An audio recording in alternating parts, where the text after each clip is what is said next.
Let me welcome everyone at our first regional global business services podcast. I am Eszter Lukacs. I am leading the GBS advisory practice in Deloitte, Hungary. And I am here with my peers from Central Europe, different countries. Let me introduce them very briefly. We have Teresa de Bardi with us from the Czech Republic. She is a partner responsible for the finance resource outsourcing and operate practice in Central Europe. We have Tomáš Hušner, who is leading the global business advisory services in Romania, and he's based in Bucharest. And we have Zdeněk Steiger, who is leading GBS advisory in the Czech Republic. And we also have my dear colleague, Dora Nyitrai, with us, who will be sharing with us the key outcomes of the survey and who will be facilitating our discussion. Today, we would like to share with you the key and most interesting outcomes of our latest Deloitte Shared Services survey that was published in May this year. During our discussion, we would like to focus on location strategies and service delivery model updates. Also, we would like to look into key values and value proposition, key capabilities being developed in the business services centers. Also, we would like to discuss talent and customer experience agenda of these organizations. And last but not the least, we would like to have a look at the potential impact of artificial intelligence on the GBS sector. Now, let me share with you some details of our survey before starting.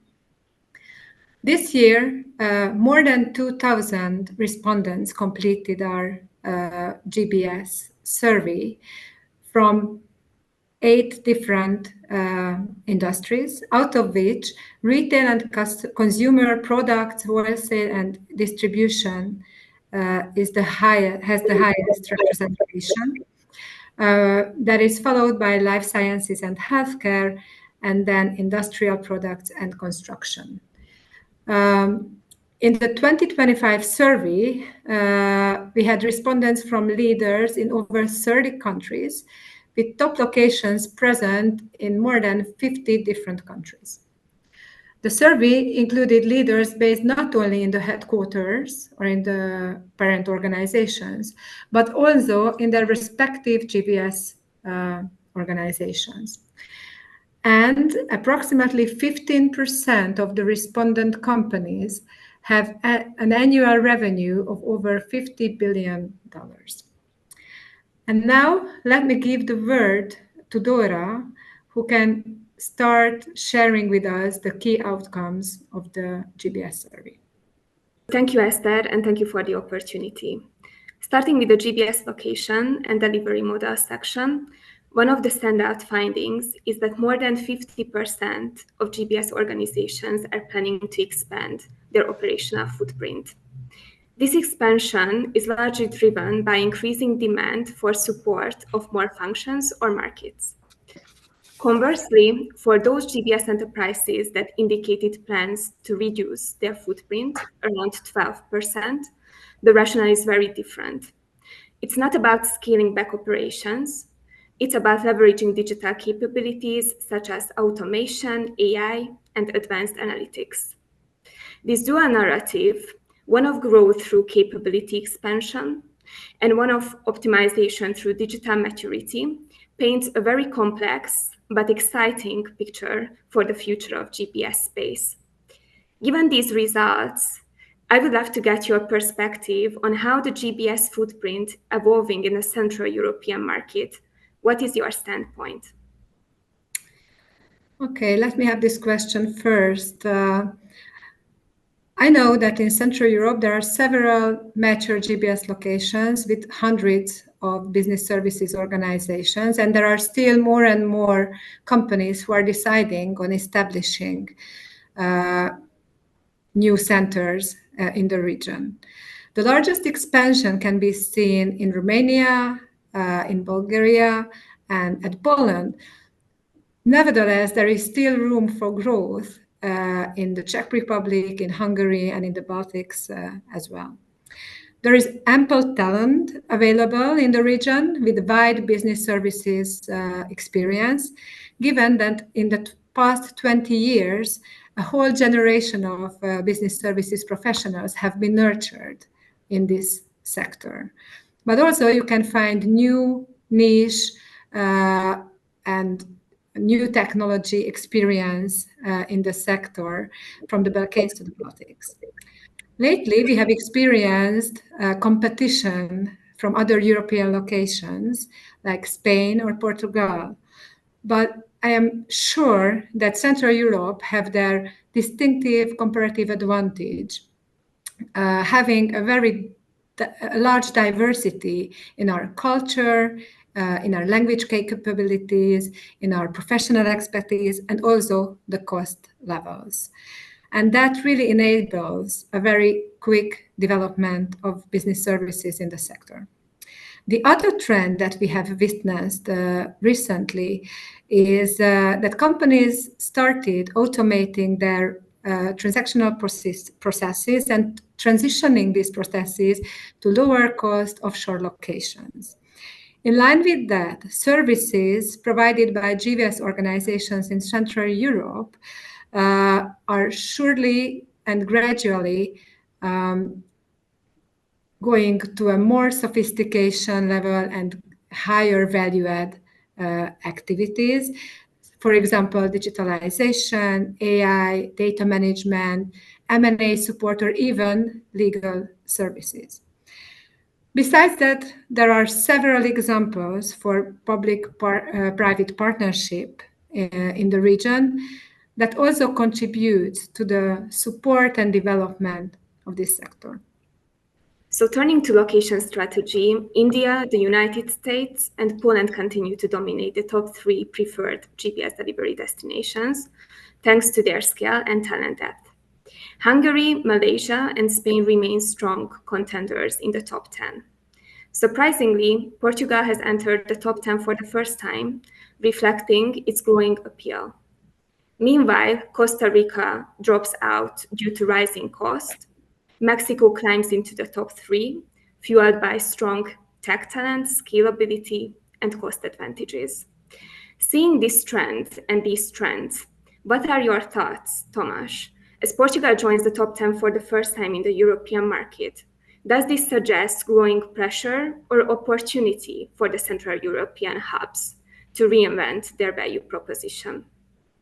I would say from my perspective, maybe just a small comment on India, that, it has been an undisputed leader from 2019 to 2025. And, a center that has once been transactional has now grown into something that is multifunctional. They have invested heavily in developing IT skills, finance skills, AI, and so on. So I think first and foremost, we can all feel that there is a big competition coming out of India, which is not anymore just a transactional center, but provides both potentially these expertise, capabilities, and the wage arbitrage. But of course, what's protecting us in Europe is the fact that we may have some legislation that doesn't allow certain activities to be done out of our region. There is a higher labor productivity. There is the proximity, both geographically and in terms of time zone. So I think this speaks to our benefit. But as you mentioned, when it comes to Portugal, which is a rising star, so to say, in Europe for us, that is definitely something that we should be aware of. Again, there is a big labor arbitrage compared even to the top locations that you would see now in Europe, which would be, for example, Poland. The same is with the investments. Portugal has invested majorly into the GBS space. So there's definitely also a big competition in terms of the capabilities. But at the same time, the survey has been done, and the data does have a certain delay. I can say from my experience that also the contenders to, I would say, Portugal is now in Central Europe, Romania, Bulgaria. More often, I hear also about the Baltics. So yes, in terms of sort of looking at the results of the survey, which has been done last year, definitely, I completely agree. But I would be very, very interested what the picture is going to look like next year as well, where I do believe that we will get a lot more locations from Central Europe. If you look at places in Central Europe like Romania, Hungary, Bulgaria, or the Baltics, we can definitely see that, for example, Hungary and Bulgaria are offering big cost arbitrage opportunities. There is a big upskilling of the employees. If you compare it, for example, as we were mentioning, one of the contenders, Portugal, the shared service markets in a lot of these countries, like Hungary and Romania, are very mature. So, for example, the size of the Romanian GBS market is about 200,000, which again gives you a big, big opportunity. And I think what's very important also to mention that when we look at the individual countries, we often look at the capital cities or the bigger cities. If you look at Poland, for example, and Romania, but of course even Hungary, or now sort of I would say the upcoming stars, the Baltics. If you look at tier 2, tier 3 cities, which in Romania and Poland are still cities 200, 300, even 600,000 people. I mean, this is a major, major opportunity. But at the same time, it offers costs which are 30+% lower than what would be the capital. So I would say this is also a big advantage of the CE region, that there are countries which are mature enough in the shared service market and big enough with the population and the active population in the shared service market, that this offers significant untapped opportunities for the upcoming future, in my opinion. Thank you very much, Tomas. So as GPS delivery models continue to evolve, organizations are moving beyond traditional outsourcing. Instead, they are focusing more on building internal center of excellences and shared services. This shift helps them to develop in-house expertise and achieve better quality and control. The study shows that companies aiming for strategic value often use the build, operate, transform model in specific cases by constantly improving their internal capabilities at every stage of maturity. Additionally, BOT is commonly used as a way to enter new markets. As organizations mature, this approach helps to speed up the setup of shared services and supports a smooth transition to managing operations internally. Looking at these results, what's your take on Teresa? As the build, operate, transform models are gaining traction, what's driving this trend, especially as a market entry strategy? Great question. Organizations today are navigating really a landscape that is marked by rapid change of the ecosystem, and there are fundamental pressures. So the key factors such as the global footprint, the talent scarcity, and also a very complex risk landscape are reshaping the way how the businesses operate overall. And additionally to this, the disruptive technologies are not just influencing the operations, but are also creating new needs on the client side and on the organization side. So this requires a very strategic blend of talent, of solutions, and of different scalable delivery models that leverage strength at the global, regional, and local levels. So this could be very demanding for our clients, specifically and especially those that are entering new locations or whose operations are growing, fast.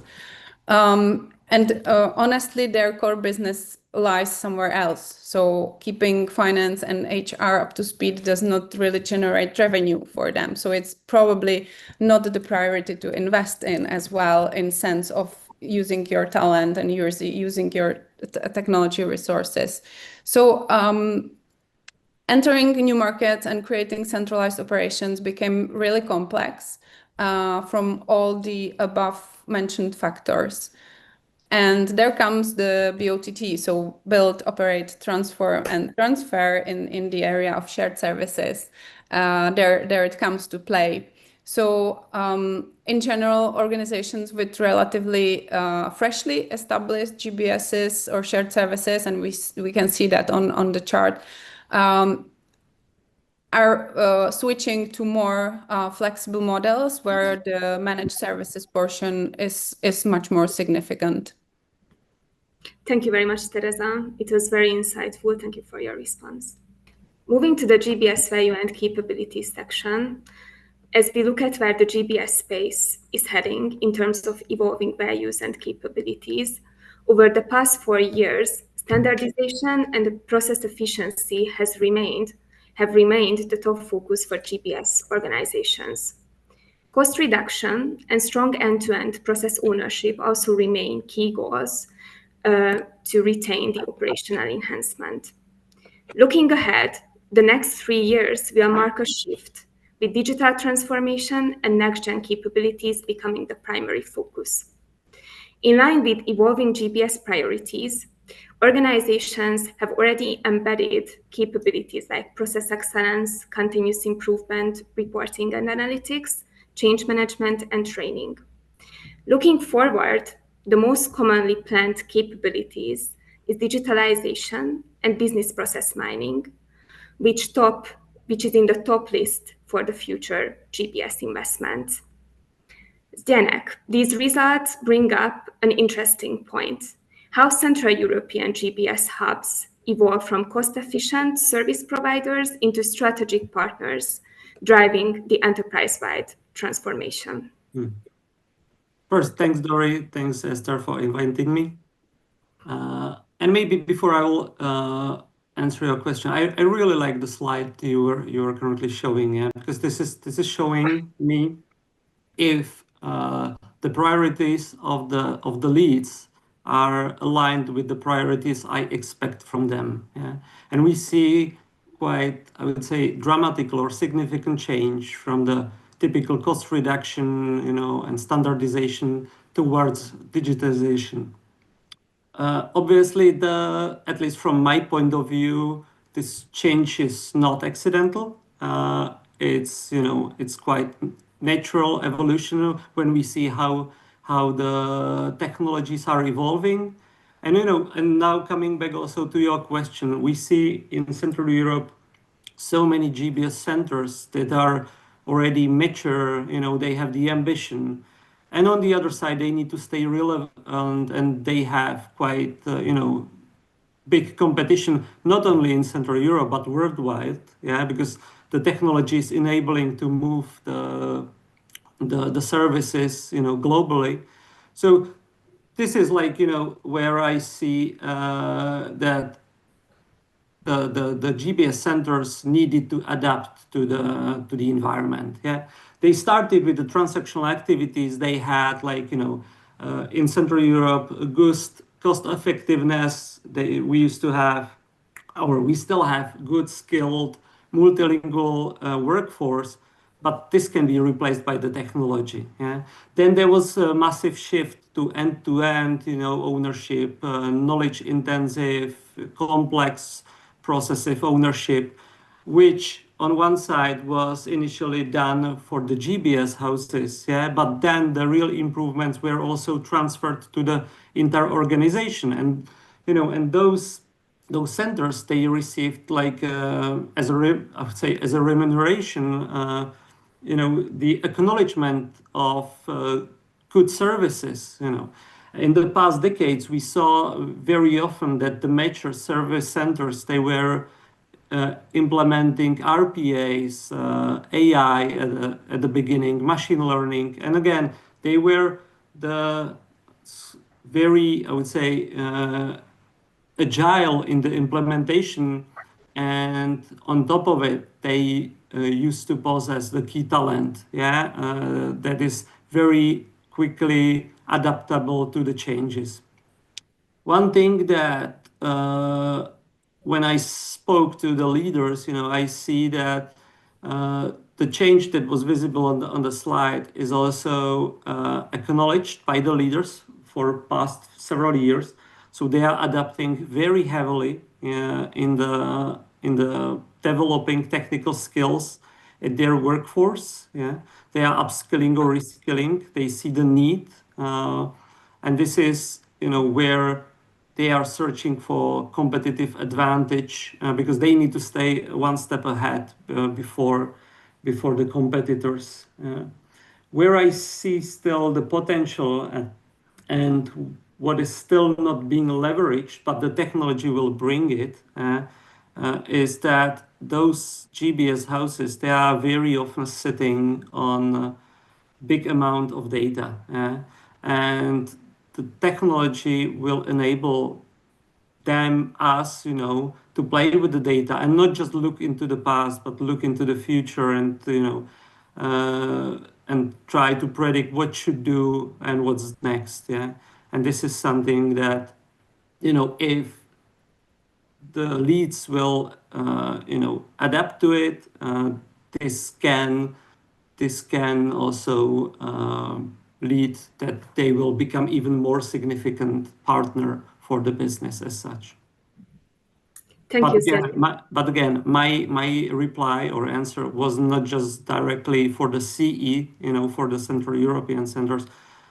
I see that the world is getting smaller and smaller, and everybody is adapting to those changes these days. I totally agree with Danek, and just to add to that, I'm pretty sure that cost efficiency, standardization, end-to-end process ownership will be always there as key expectations from these GBS centers. Nevertheless, it's really interesting to see how these centers are becoming a catalyst for development of these companies. That's what Zdenek mentioned as well. I have a client, for example, where the whole supply chain automation, AI, focusing on AI, is being done from the GBS center from Hungary. There is another one where there is a 700 FTE or headcount cybersecurity hub, global cybersecurity hub, sitting in Budapest as well. So there are really very nice examples of how we are really stepping up the value chain. And what is very important here is that via this evolution, these companies are very much upskilling and reskilling our labor force, which actually very much contributes to the competitiveness of the Central European region as well. So I think here it is very important to find that balance of support from the government, but also realize all the values that these changes bring to our countries or the hosting countries. Thank you very much for the responses. It's really interesting. So thank you very much for your attention. We are going to continue this discussion in the second part of our podcast. Please come and join us. Very soon it will be published.